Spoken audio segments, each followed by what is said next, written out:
So today we are going to start with addition of vectors, and the topics which we are going to cover today is mainly based on the algebra part, correct? यानी कि हम addition of vectors देखेंगे, difference of vectors देखेंगे, multiplication of vector by a scalar, है ना, कि किसी scalar quantity से जब वेक्टर को मल्टीप्लाई करेंगे तो क्या होगा. So all overall what we are going to do today is to understand what are the different algebras we have, है ना, addition, subtraction and multiplication. Now let's try to understand how we are supposed to do addition of vectors. Again, I know that so many of you are already been aware कि किस तरह से ये होता है, correct? But let's consider like कि हमें अभी फिलहाल नहीं पता कैसे करना है, and we'll try to understand because you people may have studied this in physics. तो सपोज मान लो कि हमारे पास कोई एक वेक्टर A है, करेक्ट, जिसकी डायरेक्शन ऐसे है, और कोई दूसरा वेक्टर B हमारे पास लेट से कुछ इस तरह से है यहाँ पे, है ना, और हमें फाइंड करना है कि इन दोनों वेक्टर का एडिशन कैसे होगा, करेक्ट. तो उसे करने के लिए वैसे हमारे पास दो मेथड है. पहली मेथड जो है फर्स्ट मेथड, जिसमें हम बोलेंगे ट्राइंगल लॉ ऑफ वेक्टर्स या फिर triangle law of addition. So let's simply say it as a triangle law. होगा क्या, तो क्या हमें ट्राइंगल लॉ के हिसाब से क्या सोचना है कि हमारे जो दो वेक्टर्स है they will be behaving as an adjacent sides of a triangle. हमारे जो दो वेक्टर है लेट्स से ए एंड बी, वो दोनों किस तरह से बिहेव करेंगे as an adjacent sides of a triangle.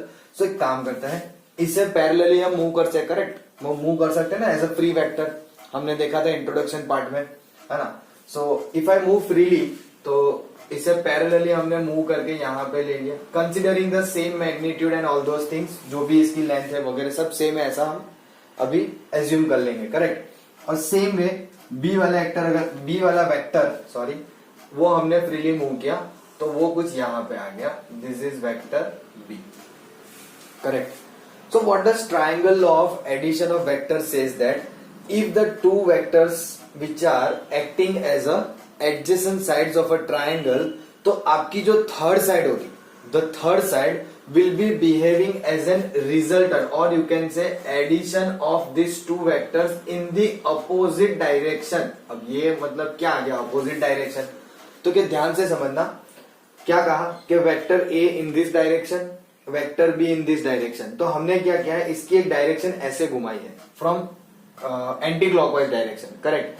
But हमने जो हमारा एडिशन ऑफ वेक्टर बनाया, यानी कि इन दोनों वेक्टर्स का सम, या फिर हम बोल सकते हैं कि ट्राइंगल की थर्ड साइड, तो वो थर्ड साइड की जो डायरेक्शन है वो आपके यूजुअल डायरेक्शन से अपोजिट में, यानी कि ये क्लॉकवाइज जा रहा है, arrow is over here not here, है ना, क्लॉकवाइज, सिंपल. तो ये हो जाएगा हमारा वेक्टर एडिशन ऑफ वेक्टर, यानी कि वेक्टर ए और वेक्टर बी का एडिशन, सिंपल. अब आप में से शायद कोई ऐसा सोच रहे होंगे कि सर चलो ठीक है, आपने अपोजिट डायरेक्शन में लिया तो ये हो गया, है ना, और हम इसे नाम भी दे देते हैं, let's say A B and सी. सो हम इसके हिसाब से ऐसा बोल रहे हैं कि vector A B plus vector B C is equals to vector A C, because हम ए से सी की तरफ गए हैं, हमारे हमने रिप्रेजेंटेशन सीखा है कि किस तरह से वेक्टर रिप्रेजेंट करा जाता है. If I say this is a vector from A से सी, तो हम क्या लिखेंगे, वेक्टर ए सी, करेक्ट. तो इस हिसाब से बाय रूल ये बनता है. लेकिन सपोज हमें ये डाउट हुआ कि भाई सर मुझे अपोजिट डायरेक्शन की जगह वही डायरेक्शन में कंटिन्यू करना है, तो क्या होगा. तो क्या जस्ट थिंक लाइक दिस कि ये आपका वेक्टर ए है, ये आपका वेक्टर बी है, और ये आपका रिजल्टेंट वेक्टर है जो हमें एडिशन के फॉर्म में बताना है, करेक्ट. उसके लिए डायरेक्शन ऐसे रखा है. Now if you observe this very carefully, A से बी गए, बी से ए गए, उसी डायरेक्शन में सी से ए आए, तो कहना है this become a close loop, एक क्लोज लूप बन गई, यानी कि मेरा इनिशियल पॉइंट और टर्मिनल पॉइंट दोनों वही हो गया. मतलब कि मैं घूम फिर के, मतलब ए से बी गया, बी से सी गया, सी से ए आया, इन सब का टोटल जो मुझे मिल रहा है वो तो ए से ए ही मिल रहा है ना. मैं ए से घूम फिर के वापस ए पे आ गया, और हमने सीखा है कि ये क्या होगा, जीरो, है ना. वेक्टर लिखा है तो एरो कर दिया ऊपर, कोई बात नहीं. अच्छा, आपको ये डिफिकल्टी फील होती है कि हाँ सर ए से ए में हमें थोड़ा सा इतना नहीं पता चल रहा है, let's try to understand in another way.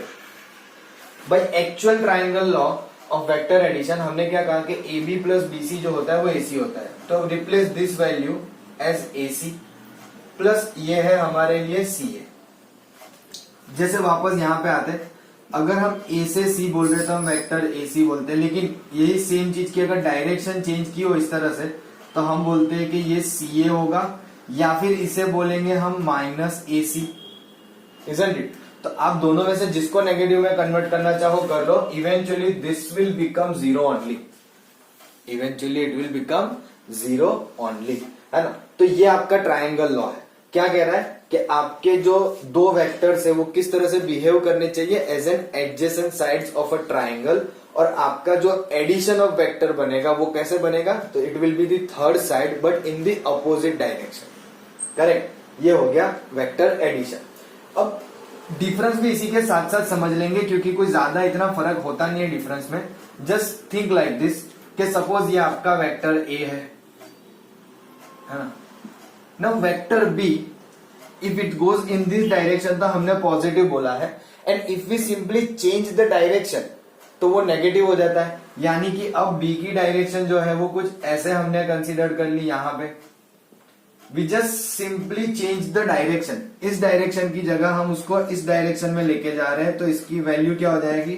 Minus B, negative of a vector, correct? तो वो हमने यहां ले लिया। Again this become adjacent sides of a triangle, और फिर थर्ड साइड जो है वो हमें क्या देगी? Addition of a vector in opposite direction. तो इसकी डायरेक्शन ऐसे है तो अपोजिट डायरेक्शन रिवर्स यहां पे जाएगी, है ना? This is A B and C. अब ये जो रिजल्ट यानी कि थर्ड साइड आई है वो हमारे लिए क्या रिप्रेजेंट करेगी? तो a प्लस माइनस बी, और we can write this as vector a minus vector b, it doesn't matter, है ना? तो बेसिकली डिफरेंस हम जो बात कर रहे हैं कि डिफरेंस ऑफ अ वेक्टर, है ना, वो और कुछ नहीं है, बस एडिशन ही होता है, लेकिन सेकेंड वेक्टर की जो डायरेक्शन है वो चेंज हो जाती है ना? और वो भी हम ट्राइंगल लॉ की मदद से ही कर सकते हैं। सो बेसिकली हुआ एडिशन ही, है ना? As you can see over here a plus negative vector b, तो उससे बन गया हमारा difference of vector a minus B. ऐसा हम चाहे तो a की डायरेक्शन चेंज करके भी कर सकते हैं, मतलब a नेगेटिव ले लेंगे और b पॉजिटिव रहेगा, तो it will give us b minus a, है ना? That won't give you minus a plus b, तो उसे हम डिफरेंस ऑफ वेक्टर बराबर नहीं बोल पाते। उसे अच्छे से बोलने के लिए it should be b minus a, तो ट्राइंगल की दो एडजेसेंट साइड के हिसाब से लेना पड़ेगा, करेक्ट? तो वैसे हम जनरेट कर सकते हैं। ये हुई बात आपके ट्राइंगल लॉ की, और उसी की मदद से हमने समझ लिया कि भाई हमारे लिए डिफरेंस ऑफ अ वेक्टर कैसे होता है। Am I clear? चलो please take a note of this one, और फिर समझेंगे कि with the help of parallelogram हम कैसे फाइंड करते हैं addition of vectors. Please take a note. Now let's try to understand the second method which is with the help of parallelogram. So इसको बोलेंगे हम parallelogram law of vector addition. Simple. Again it is very obvious when we are thinking of doing addition, so that means we need two vectors. So again let's say these are the two vectors. Now very important to understand here कि when we are looking at the parallelogram, correct, तो it should be something like this कि ये होगा आपका vector a, है ना? और same initial point से मैं बनाऊंगा vector b, same initial point से। क्यों? क्योंकि मुझे कुछ इस तरह से बनाना है इन दोनों वेक्टर्स को मिलके कि जिससे वो पैरेललोग्राम के लिए काम करे। हाँ, definitely again it will be two adjacent only, है ना? बट कुछ इस तरह से, as you can understand something like this, कि ये आपका पैरेललोग्राम बन जाएगा, करेक्ट? डायरेक्शंस तो जो भी है वो हमारे पास जैसे है वैसे ही रहेगी, उसमें कोई इश्यू नहीं है। लेकिन what does the theorem parallelogram law says? It says that कि आपके जो दो वेक्टर है a और b, उनका जो रिजल्टेंट वेक्टर बनेगा यानी कि addition vector a plus B, वो और कुछ नहीं होगा, वो होगा आपका डायगोनल। लेकिन दो डायगोनल होते हैं पैरेललोग्राम में, एक ये वाला और एक ये वाला। तो जो डायगोनल हमारा रिजल्टेंट वेक्टर दे रहा है वो पास होना चाहिए आपके दोनों वेक्टर के कॉमन इनिशियल पॉइंट से। कहां से पास होना चाहिए? दोनों वेक्टर के कॉमन इनिशियल पॉइंट से। तो यहां से आपका रिजल्टेंट वेक्टर ऐसे बनेगा जो होगा हमारे लिए a प्लस बी। अरे वेटिंग में बहुत सिंपल सी अंडरस्टैंडिंग है कि वेक्टर a और वेक्टर b है ना? और हमें कुछ इस तरह से एडजस्ट करना है कि ये दोनों जो है वो पैरेललोग्राम की साइड्स हो। सिंपल। जिससे उनका जो रिजल्टेंट यानी कि एडिशन वेक्टर बनेगा a plus B will be the diagonal of common point of this two vector, यानी कि उन दोनों का initial point, correct. It should not be this one, ये दोनों सेम पॉइंट नहीं बोल सकते, करेक्ट। तो उसमें से बनता हुआ डायगोनल हमें रिजल्टेंट नहीं देगा, यानी कि एडिशन ऑफ वेक्टर नहीं देगा।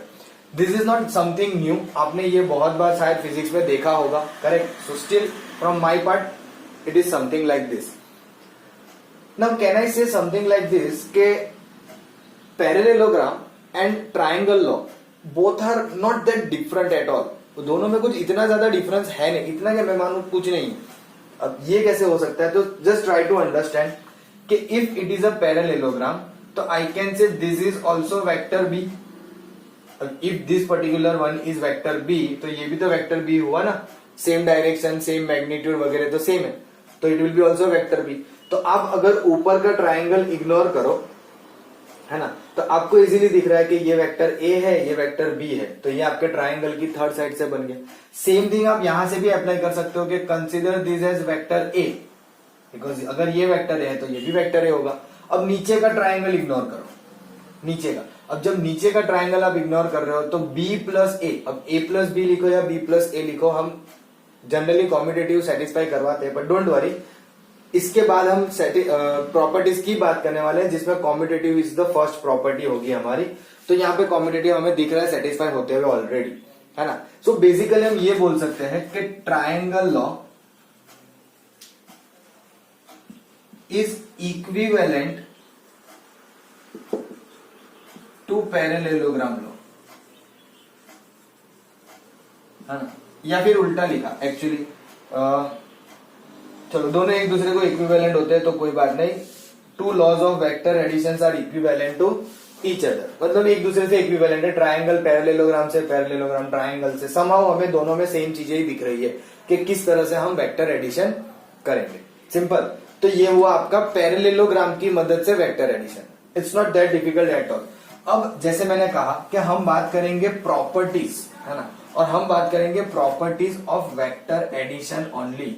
So let's talk about the properties. Now see, sometimes हमें जो डिफिकल्टी होती है वो मेजरली होती है उन टाइप के प्रॉब्लम्स में जहां पे प्रॉपर्टी बेस्ड क्वेश्चंस होते हैं, करेक्ट। व्हाई? तो because we generally ignore the properties, क्या हाँ ठीक है ऐसा ऐसा है, छोड़ देते। But you must remember what are the properties. अगर आपको उसका प्रूफ नहीं पता हो एक बार चल जाएगा, बट आपको प्रॉपर्टीज पता होनी चाहिए, करेक्ट। सो सबसे पहली प्रॉपर्टी जो हम पढ़ने वाले हैं वो होगी कॉम्यूटेटिव,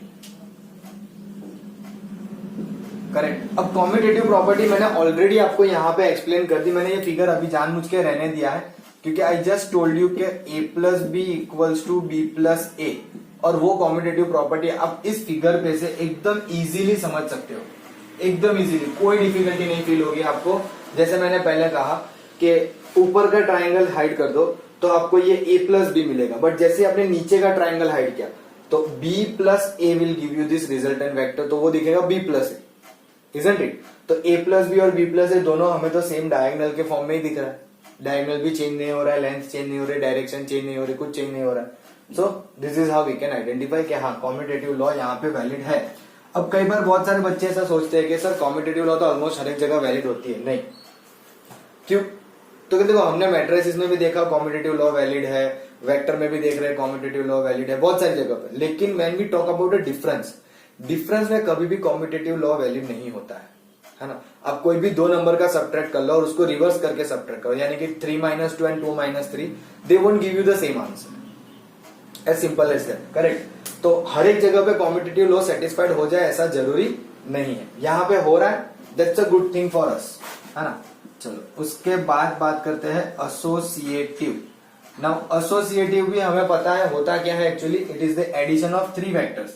लेकिन करेंगे कैसे, तो कि a plus B plus C. तो एक काम करते हैं, पहले इन दोनों का वेक्टर एडिशन करते हैं, है ना, और फिर उसको c के साथ ऐड कर देंगे। तो उसके राइट हैंड साइड पे क्या करेंगे, तो कि भाई उसमें भी होगा तो a plus B plus C, a plus B plus C. तो उसमें पहले ये दोनों का वेक्टर एडिशन करेंगे और उसको फिर a से करेंगे, तो ये दोनों आपको इक्वल मिलेगा। तो जनरली अब हम क्या बोल सकते हैं कि अगर एसोसिएटिव प्रॉपर्टी सेटिस्फाई हो रही है, यानी कि this is the addition of 3 vectors a plus B plus C. है ना। आप ऐसे लिख सकते हो, कोई इश्यू नहीं है, बट हमारे लिए एसोसिएटिव लॉ जो है वो कुछ इस तरह से रिएक्ट करता है कि a प्लस बी, देन फिर एडिशन विथ c, और यहाँ पे b plus C and then addition with a। Are you getting it? चलो ये सिंपल सिंपल हमारे जो लॉज है वही है, कुछ नया नहीं है। अब जो थर्ड मैं बता रहा हूं, इस टाइप का हमने रिलेशन फंक्शन में भी सीखा है, मैट्रिसेस में भी सीखा है, और आज भी देख रहे हैं, जिसका नाम है additive identity. Additive identity, what does additive identity means? हमने जैसे रिलेशन फंक्शन में, मैट्रिसेस में जहां जहां भी इस चीज को देखा, तो वहीं सब पे एक ही कंसेप्ट था कि आपके पास जो भी अवेलेबल हो उसमें ऐसा कुछ ऐड करो कि जो है वही मिले। तो यहाँ वेक्टर है ना, मैट्रिसेस में मैट्रिक्स होता था, रिलेशन फंक्शन में कोई फंक्शन होता था, यहाँ पे हमारे पास वेक्टर है। तो कि वेक्टर ए में मैं कोई एक ऐसा वेक्टर ऐड करूं कि जिससे मुझे रिजल्ट यानी कि आउटकम जो है वो सेम वेक्टर ही मिले, तो एक ही ऑप्शन बचता है, कौन सा? Zero vector. तो ये जो जीरो वेक्टर है, zero vector is the additive identity. Am I right? It is additive identity. Same thing हमने ऐसा मैट्रिसेस में भी देखा है। It's not something totally new for us कि हम ऐसे देख के एकदम शॉक हो जाए कि ये क्या आ गया, है ना। We did something like this. उसी के साथ साथ हमने एक और चीज देखी थी जिसका नाम था एडिटिव इनवर्स, है ना। और उसमें बहुत क्लियरली हमने ऐसा सीखा था कि जो भी आपकी आइडेंटिटी है, एडिटिव आइडेंटिटी, वो आपका इक्वल्स टू की वैल्यू होनी चाहिए। यानी कि वेक्टर ए को मैं ऐसे कोई वेक्टर से ऐड करूं कि जिससे आंसर जो है वो एडिटिव आइडेंटिटी आ जाए, यानी कि zero vector for this particular case. तो क्या ऐसा क्या करें यहाँ पे कि ऐसा कुछ आंसर आ जाए? तो इट इज वेरी ऑब्वियस कि हम किससे मल्टीप्लाई ऐड कर दे? नेगेटिव वेक्टर ऑफ ए। सीधी बात है ना। तो यहाँ पे negative vector of A is the additive inverse. ये हो जाएगा आपका एडिटिव इनवर्स। ये आपकी प्रॉपर्टीज हुई of addition of vectors. So till now we have just understood के हमने एडिशन में क्या क्या करना है। दो तरीके से हमने देखा, ट्रायंगल लॉ, पैरेललोग्राम लॉ, और फिर ये भी बताया कि वो दोनों जो है एक दूसरे से इक्विवेलेंट है। Triangle law of vector addition की मदद से ही हमने डिफरेंस ऑफ वेक्टर भी समझा, है ना, जस्ट चेंजिंग द डायरेक्शन, और उनकी सारी प्रॉपर्टीज के बारे में हमने पढ़ा। करेक्ट? सो आई गेस यहाँ पे आपका एडिशन ऑफ वेक्टर खत्म होता है। Now we are going to see कि किस तरह से हम मल्टीप्लीकेशन करेंगे वेक्टर का किसी स्केलर के साथ। But before that please take a note of this particular properties. Now let's talk about multiplication of a vector by a scalar. यानी कि हमें करना क्या है, पहले ये ध्यान से समझना कि अगर हमारे पास कोई वेक्टर है तो उन वेक्टर को हमें किसी स्केलर क्वांटिटी से मल्टीप्लाई करना है। Correct? Right now we are talking about multiplication of a vector by a scalar, है ना। स्केलर यानी कि ऐसी क्वांटिटी जिसकी डायरेक्शन नहीं होती है ना, जो सिर्फ हमारी मैग्नीट्यूड पे ज्यादातर इफेक्ट करेगा। हाँ, डिपेंडिंग ऑन द वेक्टर हम ध्यान रखेंगे, या depending on the scalar value हम ध्यान रखेंगे कि वो किस तरफ जा रहा है। But let's try to understand first कि सपोज हमारे पास कोई वेक्टर है, let's say this is a vector A which is of 2 unit, है ना।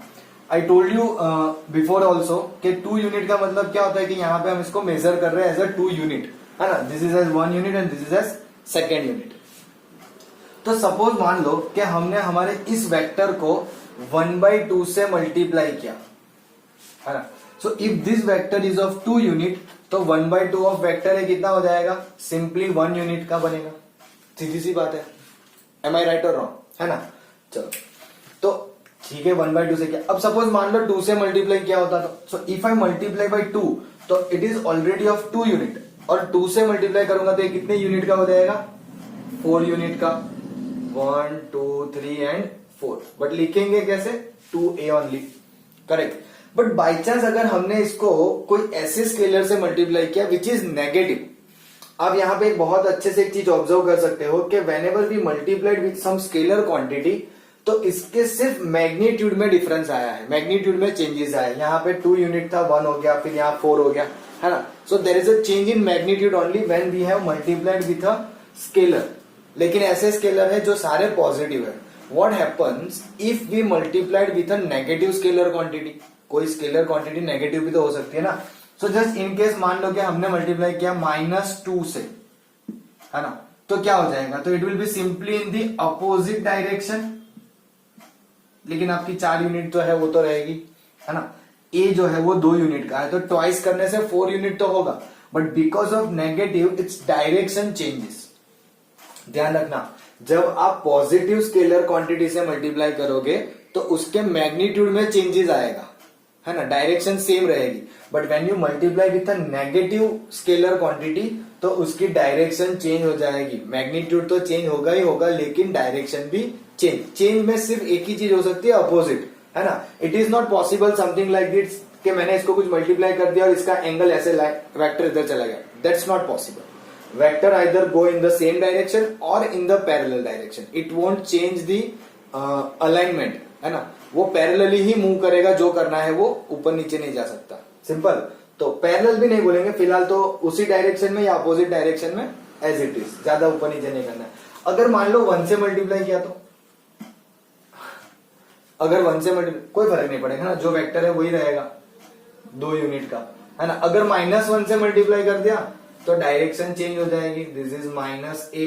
We know what is negative vector, है कि नहीं. नेगेटिव वेक्टर के और आपके जो ओरिजिनल वेक्टर उन दोनों की डायरेक्शन डिफरेंट होती है, लेकिन मैग्नीट्यूड सेम होता है. तो ये देख सकते हो, ये दोनों को देख सकते हो आप, 2a -2a 1a -a, है ना. तो ये सारे आपको एक multiplication of a vector by a scalar quantity बताते हैं. सिंपल. चलो अब इसके साथ साथ हम ये भी देखते हैं कि यूनिट वेक्टर क्या होता है. करेक्ट. अब देखो, यूनिट वेक्टर का कंसेप्ट हमने ऑलरेडी पहले सीखा है.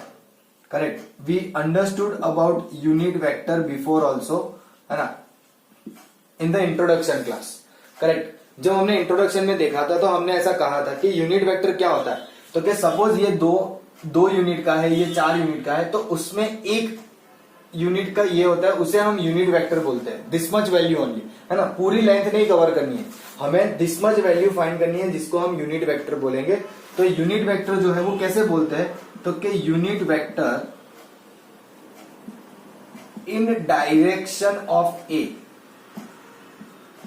है ना. अगर ऐसा बोले तो इसका क्या मतलब होता है कि हमें कोई यूनिट वेक्टर फाइंड करना है in the direction of the vector A. Vector A could be anything, कोई भी गिवन वेक्टर हो सकता है, उसी के डायरेक्शन में हमें यूनिट वेक्टर फाइंड करना है. That's what it means by unit vector in direction of A. या फिर सिंपली बोलेंगे unit vector of a given vector A, है ना. एकदम इजी अंडरस्टैंडिंग है करना क्या है, लेकिन करेंगे कैसे. तो हमने ये भी समझ लिया था कि यूनिट वेक्टर को लिखा कैसे जाता है. ए कैप, है ना. Some people call it as a carat also, है ना. कैरेट यानी गाजर नहीं समझना है, कैरेट यानी कि कैप के जैसा ही समझना है. ए कैरेट, ए कैप, जो भी आपको बोलना है. Correct. So A cap is equals to vector A divided by its magnitude, divided by its magnitude. तो क्या कुछ नहीं है, जैसे कि मैंने कहा कि सपोज ये कोई वेक्टर है जो काफी ज्यादा यूनिट में है. करेक्ट. तो मुझे इतना सारा नहीं फाइंड करना है, मुझे उसका यूनिट वेक्टर फाइंड करना है. करेक्ट. तो वो यूनिट वेक्टर कैसे मिलेगा मुझे, vector A divided bye its magnitude. चलो एक एग्जांपल ले लेते हैं, हल्का सा सिंपल सा. सपोज हमारे पास कोई वेक्टर A है. अच्छा, लेट्स से ओके, चलो अभी यूनिट वेक्टर में मैं आपको इधर एग्जांपल नहीं देना प्रीफर कर रहा हूं. क्यों पता है, because I want you to understand something before we get into the unit vector part. थोड़ा मे बी आगे पीछे कुछ हो गया, है ना. बट बिफोर दैट आप जस्ट इस फॉर्मूला को ध्यान में रखो. I will give you definitely one example today only कि किस तरह से हम यूनिट वेक्टर फाइंड कर सकते हैं when the vector is given, है ना. बट उससे पहले एक काम करते हैं. Let's try to understand what is component of a vector, है ना. So before that please pause the video and note down this things.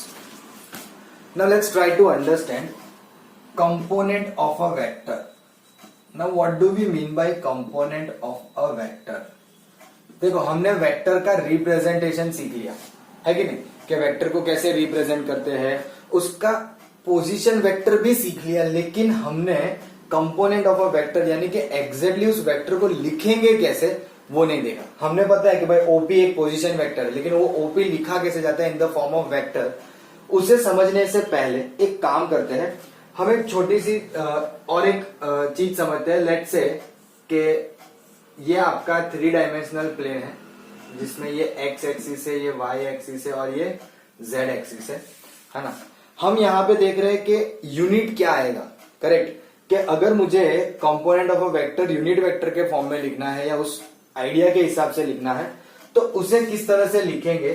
तो कि भाई सपोज यहां से suppose there are so many units over there, तो मुझे एक यूनिट फाइंड करना है। तो दिस इज माय 1 यूनिट जिसे हम आई से रिप्रेजेंट करेंगे, आई कैप 1 यूनिट को, करेक्ट। सेम वे यहाँ पे बहुत सारे यूनिट होंगे तो यहाँ पे 1 यूनिट को हम रिप्रेजेंट करेंगे के कैप से, और सेम ओवर हियर यहाँ पे रिप्रेजेंट करेंगे, सॉरी आई यहाँ पे जे से करेंगे, दैट इज माय बैड, है ना। और जेड एक्सिस में के से करेंगे, let me right J over here and के over here.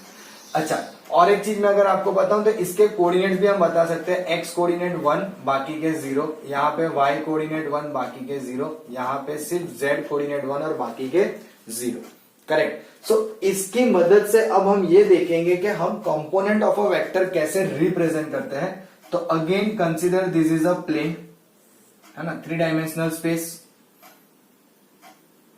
Let's say this is X, this is Y and this is Z, है ना।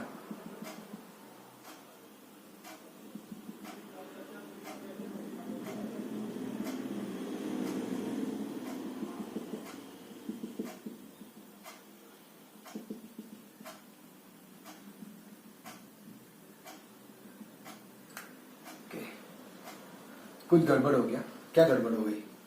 बॉक्स बराबर ही बन रहा था।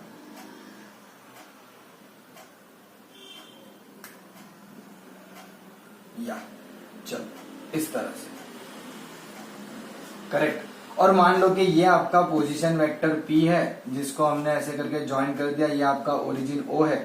Now consider this as a length X over here as Y, और ये जो लेंथ है वो हमारी Z। अब नॉर्मल कोऑर्डिनेट्स पे हम देखें तो ये X, Y और Z दिख रहा है, करेक्ट। लेकिन जब हम बात करेंगे किसी पोजीशन वेक्टर P के लिए ये X, Y, Z को in the form of vector यानी कि उसके कंपोनेंट, तो उससे लिखा जाएगा। सबसे पहले रिप्रेजेंटेशन हम याद करते हैं, वैसे लिखते हैं तो OP equals to R। Now this will be represent in the vector form as XI plus YJ plus ZK। This is how we are suppose to represent in the component of a vector, यानी कि इस तरह से हम component of a vector को represent करेंगे, जिसमें x, y और z जो है वो स्केलर कंपोनेंट है, दोज आर स्केलर कंपोनेंट, जबकि xi, yj और zk this are vector component. इसकी वजह से हम इसे कंपोनेंट ऑफ अ वेक्टर बोलते हैं कि सारे कंपोनेंट को इस तरह से हम ऐड करेंगे, करेक्ट। इसी पॉइंट P के लिए बात कर रहे हैं, करेक्ट। अब वो चेंज होता रहेगा तो उसके हिसाब से हमारे लिए वैल्यूज चेंज होती रहेगी। सपोज हमारे पास कोई वेक्टर है तो वो ऐसे भी दिया होगा कि vector R is equals to I plus J minus K, यानी कि इसके लिए पोजीशन वेक्टर अगर आप देखोगे तो क्या आएगा 1 1 minus 1। So now you can convert from position vector to component of a vector and component of a vector to position vector। जैसे जिस हिसाब की सिचुएशन होगी हम इजीली उन वे में कन्वर्ट कर सकते हैं। You can even write something like this कि भाई vector A B is equals to 2i minus 3j plus 5k। ये इस तरह से होता है आपके वेक्टर रिप्रेजेंटेशन, यानी कि हम इस तरह से अब हमारे कंपोनेंट ऑफ वेक्टर को रिप्रेजेंट करेंगे, जिससे हमारे लिए प्रॉब्लम सॉल्विंग जो है वो थोड़ा सा इजी हो जाएगा, correct. So this is how we are suppose to express the component of a vector. लेकिन उसके लिए पहले हमें ये यूनिट्स वैल्यूज पता होनी चाहिए, correct. You can consider something like this OP, OQ, OR सबका 1 1 1 1 मैग्नीट्यूड होगा। दिस इज यूनिट डिस्टेंस, ये सारे मैग्नीट्यूड 1 वाले हैं, है ना। That is why coordinates are 1 0 0 0 1 0 and 0 0 1। इन्हें हमने I, J और K नाम दिया। उसकी मदद से हमें यहाँ पे पता चलेगा कि भाई ये XI होगा, ये YJ होगा और ये ZK होगा, है ना। अब यूनिट मेजर के साथ बात कर रहे हैं तो उसके हिसाब से ये बनेंगे सारे वेक्टर्स, जिसमें आपको ध्यान रखना है, this is very important for 1 mark, है ना। कई बार एग्जाम में आ जाता है। तो X, Y, Z जो है वो स्केलर कंपोनेंट होते हैं और XI, YJ और ZK जो है वो वेक्टर कंपोनेंट होते हैं। प्लीज इसे अच्छे से नोट कर लेना for 1 mark, this is important. है ना. So please note down everything you want, है ना, and then will go to understand कि यूनिट वेक्टर वो फॉर्मूला कैसे यूटिलाइज करेंगे. उसके साथ साथ कुछ छोटी छोटी क्राइटेरियाज देखनी है, कुछ इंपॉर्टेंट पॉइंट्स देखने हैं कि अगर अब हमारे पास दो वेक्टर है ना, उसको अगर ऐड करेंगे तो कैसे होगा, सब्ट्रैक्ट कैसे होगा, वगैरह वगैरह. Now as we have the component form available, है ना. So please take a note of this one. नाउ हमने क्या समझा कि vector R can be represent as xi plus yj plus zk. अच्छा, before we get into the unit vector एक काम करते हैं, ऐसा बोलते हैं कि अगर मुझे इसका मैग्नीट्यूड फाइंड करना हो तो क्या होगा. How are we suppose to find the magnitude, क्योंकि यूनिट वेक्टर की फॉर्मूला अगर आपने ध्यान से देखी हो तो वो कुछ इस तरह से थी, राइट. तो समहाउ मैग्नीट्यूड फाइंड करने तो आना ही चाहिए ना. तो मैग्नीट्यूड कैसे फाइंड करेंगे, तो क्या कहेंगे कि स्क्वायर रूट में, ध्यान से, स्क्वायर रूट में आई के कोफिशिएंट का स्क्वायर, जे के कोफिशिएंट का स्क्वायर और के कोफिशिएंट का स्क्वायर, इस तरह से हम इसका मैग्नीट्यूड फाइंड कर सकते हैं. करेक्ट. सो कोई इतनी डिफिकल्टी है नहीं, but this is what we are suppose to do. इस तरह से हम इसको फाइंड कर सकते हैं. Now let's try to understand कि भाई ये यूनिट वेक्टर कैसे आएगा, और फिर ये देखते हैं कि अगर दो वेक्टर है तो उसका हम सम कैसे करेंगे, डिफरेंस कैसे फाइंड करेंगे, और ये भी देखेंगे कि वो दोनों इक्वल कब होते हैं. When can we say this two particular vectors are equal. Before that let's just take a simple example कि हम यूनिट वेक्टर फाइंड कर लेते हैं. कि सपोज मेरे पास कोई वेक्टर ए है, लेट्स से 2i plus 3j minus k. This is a vector I have, और मुझे फाइंड करना है कि इसका यूनिट वेक्टर क्या है. सिंपल. तो कैसे फाइंड करेंगे, a carat equals to a divided by magnitude of a. तो चलो पहले एक काम करते हैं, इसका मैग्नीट्यूड फाइंड कर लेते हैं. तो it will be square root of 2 का स्क्वायर 4, 3 का 9 प्लस 1, सो 10 प्लस 1 14. ये हो जाएगा उसका मैग्नीट्यूड. और अब उसे a कैप में रख दो, तो a कितना है 2i plus 3j minus k divided by root 14, and you can write like this also, 2 by root 14i 3 by root 14j minus 1 by root 14k. इसे ध्यान रखना, इससे मैं आपको अभी आगे कुछ और भी बताने वाला हूं. Will see few things more, है ना, regarding to this one also, कि यूनिट वेक्टर फाइंड करने से हमें और क्या क्या पता चलता है. But before that let's try to understand something like this. के सपोज हमारे पास कोई एक वेक्टर है a, x1i plus y1j plus z1k. मतलब हम x और x y z के फॉर्म में लिखने की प्रीफर कर रहे हैं. और दूसरा कोई वेक्टर है, मान लो जो है वो x2i plus y2j plus z2k. These are the two vectors we have. और मुझे अगर इन दोनों वेक्टर का एडिशन करना है तो वो क्या आएगा, तो कि उनके करस्पॉन्डिंग कंपोनेंट्स का एडिशन करना पड़ेगा. यानी कि x1 plus x2i plus y1 plus y2j plus z1 plus z2k. Correct. ये होता है एडिशन, सम, है ना, सम और resultant of the vector a and b. This is how we can find. अब अगर मुझे इसका डिफरेंस फाइंड करना है तो कोई ज्यादा चेंज नहीं आएगा. This minus, here minus and here minus. This too will remain plus only, क्योंकि वो हमारे लिए मेन पहले वाले की साइन होगी. डिफरेंस की वजह से मिडिल साइन चेंज होगी, मतलब कि सेकंड वाले की यहाँ माइनस माइनस माइनस आएगा, पहले वाले तो पॉजिटिव ही रहेंगे. तो वो इतना सा चेंजेस आएगा. इससे ज्यादा चेंज आपको देखने डिफरेंस ऑफ टू वेक्टर्स में नहीं मिलेगा. सिंपल. उसके बाद एक और चीज जो देखनी है कि when can we say two vectors are equal. तो सपोज ए और बी, तो अगर मैंने ऐसा कहा कि vector A equals to B, तो ऐसा कब हो सकता है, if and only if. This is if and only if, और you can say biconditional. Correct. तो ऐसा तभी हो सकता है जब आपके करस्पॉन्डिंग जो कोफिशिएंट्स है वो इक्वल हो, x1 x2 y1 y2 और z1 z2.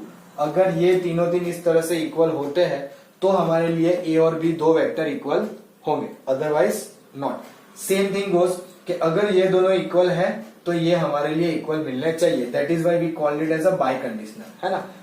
From left to right as well as right to left, दोनों एक दूसरे को सेटिस्फाई करना चाहिए, है ना. अगर ये हो रहा है इक्वल तो ये सेटिस्फाई होना चाहिए, और अगर ये इक्वल आ रहा है तो ए इक्वल्स टू बी सेटिस्फाई होना ही चाहिए.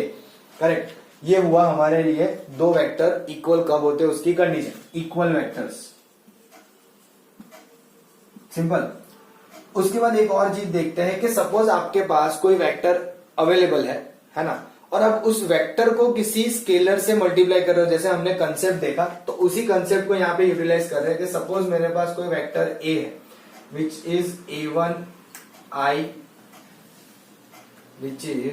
a1i plus a2j plus a3k, ये मेरे पास वेक्टर है, करेक्ट। अगर मैं इस वेक्टर a को 2 से, चलो अननोन रखते हैं, लेट्स से लैम्बडा से मल्टीप्लाई कर दिया, तो इससे क्या हो जाएगा, this becomes lambda a1i plus lambda a2j plus lambda a3k।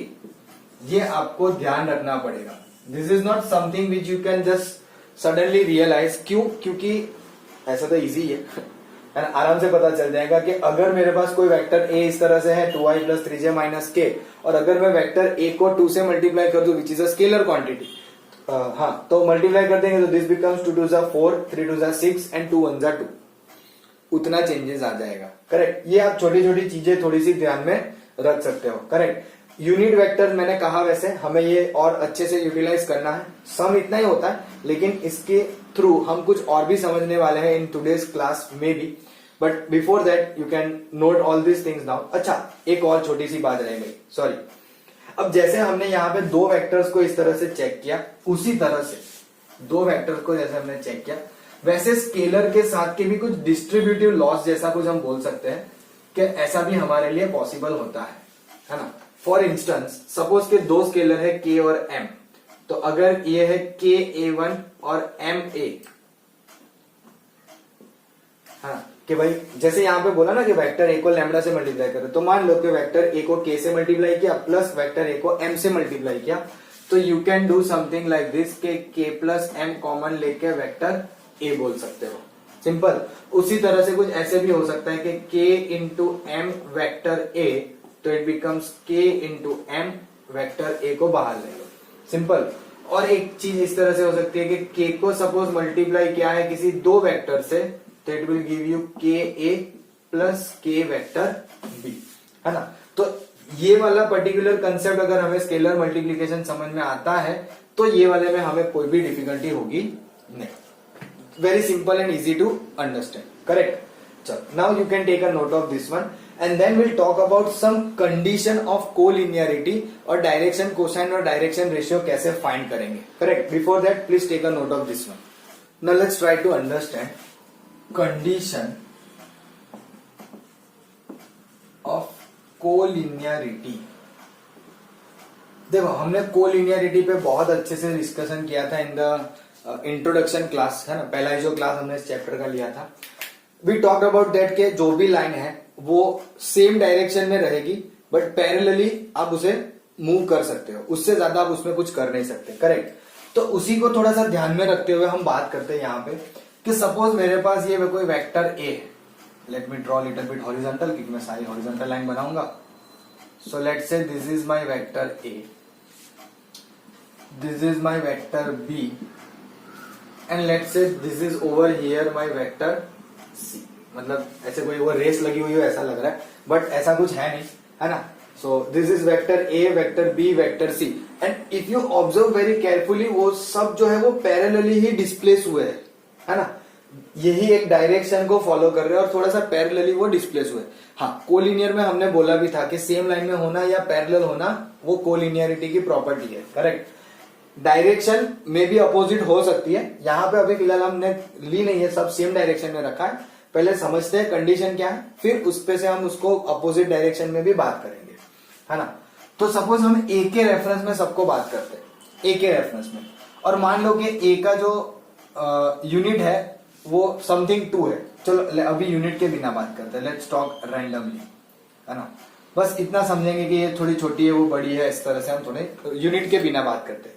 तो व्हाट एक्चुअली हैपेंस कि अगर ए के रिस्पेक्ट में हम चेक कर रहे हैं, तो सी जो है आपका वेक्टर सी, वो हम लिख सकते हैं कि लैम्बडा इंटू ए। अब आप बोलोगे सर ये लैम्बडा इंटू ए क्यों लिखा, तो मैंने अभी आपको थोड़ा बताया कि when we multiply with some scalar quantity, तो वो वैल्यू सिर्फ इंक्रीज होती है, डायरेक्शन वगैरह में कोई चेंजेस नहीं आता है। Same thing happen over here, यानी कि वेक्टर ए को मैंने कोई लैम्बडा कोई स्केलर से मल्टीप्लाई किया, जिससे मुझे एक नया वेक्टर सी मिला, तो आई कैन इजीली से कि दोनों के जो डायरेक्शन है वो सेम है, मैग्नीट्यूड में थोड़ा बहुत चेंजेस है ना। तो ये जो है वो कंडीशन हो गई किसकी, कोलिनियरिटी की। फिर भी इसको थोड़ा और डिटेल में देखते हैं। वैसे बी के लिए बात करते हैं, तो बी की सपोज लेंथ बढ़ गई, ज्यादा हो गई, यहां मान लेते हैं छोटी हो गई, यहां ज्यादा बड़ी हो गई, तो बी भी ऐसा लिख सकते हैं कि B is equal to lambda into A, कि भाई हमने वेक्टर ए में किसी स्केलर क्वांटिटी से मल्टीप्लाई किया, जो वैल्यू मिली वो वेक्टर बी हो रही है, तो उसकी डायरेक्शन भी सेम है ना, डायरेक्शन तो चेंज होगी नहीं, है ना। मैग्नीट्यूड में चेंजेस आएगा क्योंकि हमने किसी स्केलर क्वांटिटी से मल्टीप्लाई किया हुआ है, तो डेफिनेटली समथिंग लाइक दिस, है ना। तो अगर मान लो कि अब ए के लिए मैंने कोई एक वेक्टर लिया है which is look something like this, but अब इसकी डायरेक्शन पीछे है, let's say D, just simple सा ऐसे एग्जांपल के तरीके से ले रहे हैं, लेट्स से डी। तो अब जो मैग्नीट्यूड है ना, उसमें तो चेंज आ ही रहा है, जैसे इन सब में भी मैग्नीट्यूड में चेंज हम लोग ने माना, वैसे यहां पे भी मैग्नीट्यूड में चेंज है, लेकिन यहां पे तो डायरेक्शन भी चेंज हो गई, यानी कि अब हमने किससे मल्टीप्लाई किया, कोई ऐसी स्केलर क्वांटिटी से जो नेगेटिव है। So let's say D, vector D is equals to minus lambda into A, है ना।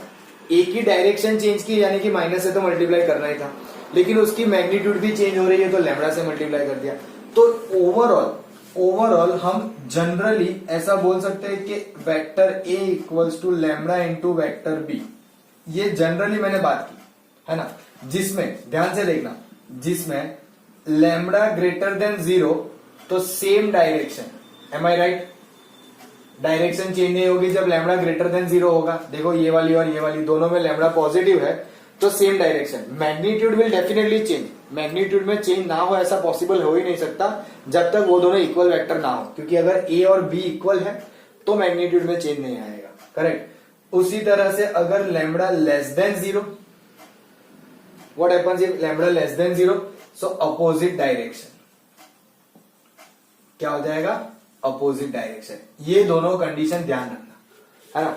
कोलिनियर तो है ही, लेकिन डायरेक्शन अपोजिट हो जाएगी व्हेन लैम्बडा इज नेगेटिव, समझ में आ रहा है। तो ये है आपकी कंडीशन ऑफ कोलिनियरिटी, कि आपको दिया हुआ वेक्टर और दूसरा वेक्टर कोलिनियर हम कब बोल सकते हैं, when they will satisfy this condition, ये कंडीशन सेटिस्फाई करनी चाहिए, है ना। आप इसको दूसरे फॉर्म में भी लिख सकते हो, like A by B is equal to lambda, यानी कि हर एक कंपोनेंट के रेशियो जो है वो इक्वल होने चाहिए, may be something like this, a1 by b1 equals to a2 by b2 is equals to a3 by b3, ये सब जो है वो इक्वल्स टू लैम्बडा होना चाहिए, तो हम बोल देंगे कि हाँ ये हमारे लिए कोलिनियर है, कंडीशन सेटिस्फाइड हो जाती है कि हाँ हो जाएगा, करेक्ट। ये और कुछ नहीं है भाई, ये इसी पे से आया है, बी को डिवाइड कर दोगे तो उनके कोफिशिएंट का रेशियो जो है वो लैम्बडा आना चाहिए, ऐसा हम कहने की ट्राई कर रहे हैं, करेक्ट। बट इतना ज्यादा अभी फिलहाल इसमें कोई फर्क पड़ता नहीं है, let's keep it simple only कि a equals to lambda into b is the condition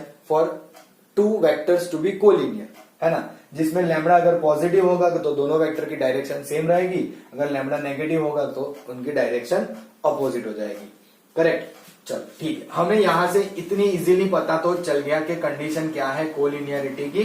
अब बात करते हैं कि what is direction cosine and direction ratio when we know a component form, क्योंकि अभी तक हमने कंपोनेंट फॉर्म के बिना डायरेक्शन कोसाइन और डायरेक्शन रेशियो सीखा था, सिंपल। नाउ सपोज मान लो कि आपके पास कोई वेक्टर a है, लेट्स से a1i plus a2j plus a3k, है ना। तो इसमें जो a1, a2 और a3 है, these are nothing but your direction ratio, these are nothing but your direction ratio, correct. लेकिन डायरेक्शन कोसाइन कैसे मिलेगा, तो चलो इसमें डायरेक्शन रेशियो तो मिल गया, तो डायरेक्शन कोसाइन जो है वो भी बहुत सिंपल है, जिसके लिए मैंने आपको कहा था एक चीज याद रखना, कौन सी, यूनिट वेक्टर वाली, है ना। तो सपोज यूनिट वेक्टर वाला जो था वो कैसे सॉल्व किया था, इसी के लिए सॉल्व करेंगे तो क्या लिखेंगे, vector A divided by magnitude of A. अच्छा, मैग्नीट्यूड ऑफ ए क्या आएगा, तो क्या vector A divided by square root में a1 square plus a2 square plus a3 square. Just simply observe करना, हमने वही जो यूनिट वेक्टर के प्रॉब्लम में सॉल्व किया था वही चीज यहां भी कर रहे हैं। वेक्टर ए जो है वो रख दो, क्या है, a1i plus a2j plus a3k, divided में ये पूरा square root a1 square a2 square a3 square. अब इसे हम सेपरेटली लिख सकते हैं, सेपरेटली इन द सेंस ऐसे लिख सकते हैं कि a1 upon square root of a1 square plus a2 square plus a3 square i, same thing with a2 divide में पूरा square root j plus a3 divide में पूरा स्क्वायर रूट और k। इस तरह से हम इजीली लिख सकते हैं, है ना। अब ये जो आई जे यूनिट वेक्टर जो आपने जनरेट किया, करेक्ट, इसके जो आई जे के कोफिशिएंट है, those are our direction cosine. क्या होगा हमारे लिए डायरेक्शन कोसाइन, जिसे हम जनरली एल एम और एन के फॉर्म में लिखते हैं, which is a1 upon square root of a1 square plus a2 square plus a3 square. Similarly m के लिए a2 डिवाइड, n के लिए a3 के डिवाइड में पूरा square root a1 square a2 square a3 square. Are you getting it? तो basically यहां पे हमें ऐसा पता चला कि अगर हमने दिए हुए वेक्टर को यूनिट वेक्टर में कन्वर्ट किया, तो उनके जो कंपोनेंट्स है वो हमारे लिए डायरेक्शन कोसाइंस होंगे, और दिया हुआ वेक्टर जो है उनके जो कंपोनेंट है a1 a2 और a3 उन्हें हम बोलेंगे डायरेक्शन रेशियो। तो कि अगर मान लो आपको दिया हुआ वेक्टर ऑलरेडी यूनिट वेक्टर है, तो if the given vector is already unit vector, तो क्या हम ऐसा बोल सकते हैं कि direction ratio and direction cosine both are same? ध्यान से सुनना, if the given vector is itself unit vector, क्योंकि अगर वो यूनिट वेक्टर है तो आपको उसके लिए यूनिट वेक्टर फाइंड तो करना नहीं है ना। अगर वो खुद यूनिट वेक्टर है तो क्या हम ये बोल सकते हैं कि उसके लिए जो डायरेक्शन रेशियोज होंगे और उसके जो डायरेक्शन कोसाइंस होंगे, will they B same? Yes, definitely. अगर दिया हुआ वेक्टर यूनिट वेक्टर है तो उसके डायरेक्शन रेशियो और direction cosine will remain same, 110% वो सेम रहेंगे if it is a unit vector. ये आप लोग नोट करके अच्छे से रख सकते हो, because it is very very important, है ना। देखो यहां पे हुआ कुछ नहीं है, यहां पे हमने इस वेक्टर का यूनिट वेक्टर फाइंड करके फाइंड किया। अगर आपको ऐसा लग रहा है कि सर ये तो थोड़ा ज्यादा डिफिकल्ट हो रहा है, तो आप लोगों को अगर कंसेप्ट वाइज मैं आगे का याद कराऊं, तो हमने ऑलरेडी देखा था कि व्हाट इज एल, एम और एन। हमने जब डायरेक्शन कोसाइन समझा था तो हमने एल एम एन को कुछ नाम दिया था, let's say x bye are कहा था, है ना, इससे वाई बाय आर कहा था और इससे जेड बाय आर कहा था। कब ये चीजें कही थी? जब हमारा पॉइंट पी था X Y Z. Am I right? R जो था, आर वो हमारे लिए मैग्नीट्यूड ही बता रहा था तब भी, तो हमने उसको ऐसे पहले मैग्नीट्यूड में ही लिखा था, करेक्ट। तो वही सारी चीज यहाँ पे हो रही है। अब हमारे लिए यहाँ पे a1 a2 a3 है, तो a1 के डिवाइड में मैग्नीट्यूड लिखा है, m में a2 के डिवाइड में मैग्नीट्यूड, तो यहाँ पे आपका एक्स वाई जेड है, कोई फर्क नहीं पड़ रहा है, कुछ चेंज नहीं हुआ है, सब सेम है। Just you need to observe कि अच्छा हाँ ये तो वही चीज है जो हमने पहले देखी, कोई चेंज नहीं किया, as it is. Are you getting me? है ना। सो यहां तक हम आज रुकेंगे। विल कंटिन्यू के इन द नेक्स्ट क्लास के किस तरह से दो पॉइंट के बीच में वेक्टर अगर है फाइंड करना तो वो कैसे फाइंड करेंगे, और साथ ही में हमें बात करनी है कि सेक्शन फॉर्मूला इन वेक्टर्स, है ना। जैसे हमने सेक्शन फॉर्मूला स्ट्रेट लाइन में तो सीखी है, लेकिन अभी भी सेक्शन फॉर्मूला इन वेक्टर्स भी हम सीखने वाले हैं, और साथ ही में हम कुछ एग्जांपल्स भी सॉल्व करेंगे in the next class. So we'll continue in the next class, but before that you can pause the video and note down everything whatever you want, है ना। अगर कुछ रह गया हो तो you can rewind it and watch it, correct।